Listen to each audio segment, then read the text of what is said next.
PM મોદીની ઈંધણ બચતની appeal બાદ હવે સુપ્રીમ કોર્ટે કામકાજને લઈ નવી ગાઈડલાઈન જાહેર કરી છે। સુપ્રીમ કોર્ટમાં આજે તમામ કેસોની વર્ચ્યુઅલી સુનાવણી થશે, એટલે કે વિડિયો કોન્ફરન્સના માધ્યમથી તમામ સુનાવણી હાથ ધરવામાં આવશે। આ સાથે જ કોર્ટે દરેક વિભાગના સ્ટાફને 2 દિવસ વર્ક ફ્રોમ હોમ આપ્યું છે, જ્યારે રજિસ્ટ્રી સાથે સંકળાયેલા 50% સ્ટાફ પણ ઘરેથી જ કામ કરશે।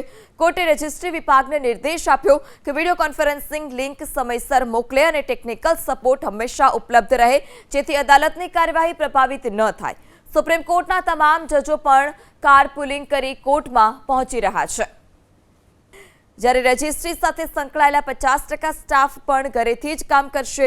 કોર્ટે રજિસ્ટ્રી વિભાગને નિર્દેશ આપ્યો કે વિડિયો કોન્ફરન્સિંગ લિંક સમયસર મોકલે અને ટેકનિકલ સપોર્ટ હંમેશા ઉપલબ્ધ રહે, જેથી અદાલતની કાર્યવાહી પ્રભાવિત ન થાય। સુપ્રીમ કોર્ટના તમામ જજો પણ કારપુલિંગ કરી કોર્ટમાં પહોંચી રહ્યા છે।